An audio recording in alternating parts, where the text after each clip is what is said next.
समाजातील प्रत्येक घटना थेट आपल्यापर्यंत पोहोचवणारे आपलं हक्काचं न्यूज चॅनल क्रांती सूर्य न्यूज। संपादक शशिकांत राजवंत। नमस्कार, मी आनंद शंकर नालगे, बळीराजा पार्टी 285 पलूस कडेगाव विधानसभा। आज 18/11/2024 प्रचाराच्या सांगता बिलोली येथील ग्रामदैवत हनुमानजी प्रभू आणि इथे मी आज प्रचाराची सांगता करत आहे। तर मला जाता जाता असं सांगायचं आहे, सर्व द्राक्ष बागायतदार, ऊस बागायतदार, मी लोकसभेला उभा होतो त्यावेळी माझं ऊस चिन्ह होतं, ऊस शेतकरी। आता मी विधानसभेला उभा आहे तर माझं द्राक्षाचं गड हे चिन्ह आहे। तर आपण 3 नंबरचं बटन दाबून मला प्रचंड मताने विजय करा।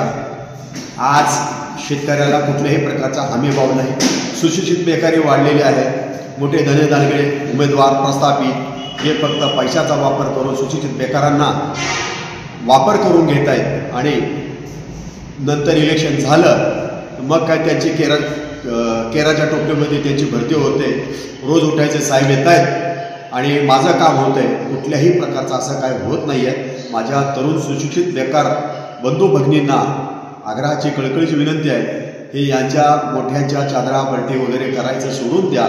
आपण सुज्ञ आहात, सुशिक्षित आहात, तर माझी आग्रहाची कळकळीची विनंती आहे की आपण बळीराजा पार्टी द्राक्षाच्या गडाला मतदान करावं आणि प्रचंड मताने मला विजय करून द्यावं। तसंच सांगावं असं वाटतं, शेतकऱ्याला पिकाला हमीभाव नाही आहे।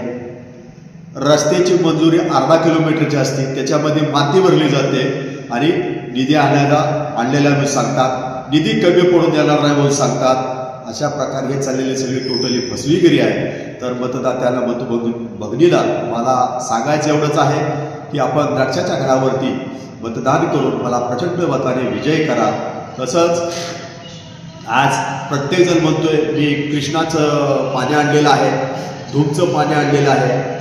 स्वर्गीय इंदिरा गांधी यांनी 1981-82 साली हे पाण्याचं मोठं कॅनॉलचं जे आहे वरच्या भागात कडेगाव तालुका पुढचा जो परिसर आहे, स्वर्गीय यशवंतरावजी चव्हाण आणि स्वर्गीय इंदिरा गांधी यांनी या प्रोजेक्टला मान्यता दिली होती आणि पास केलेलं होतं। हे फक्त यांच्या नावाचा वापर करतायत की मी ह्याने केलं, ह्याने केलं, त्याने केलं आणि मागचा इतिहास बघा, आमच्या वडिलांनी काय केलं।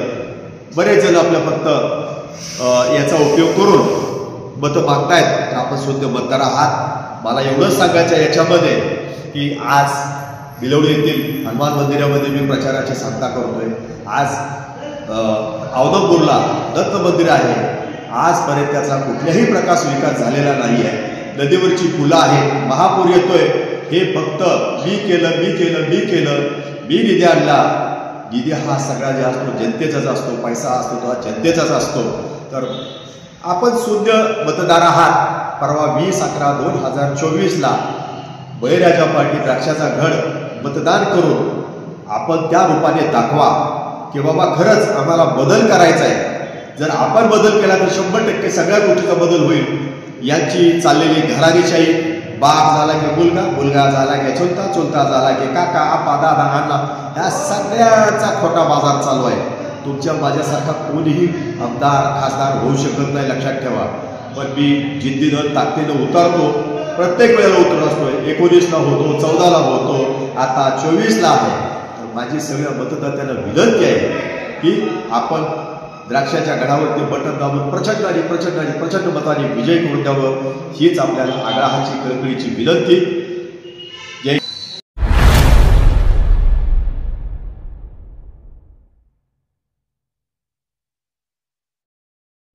क्रांती सूर्य न्यूज।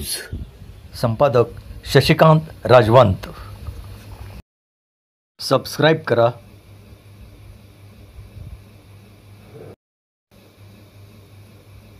बेल आयकॉनला क्लिक करा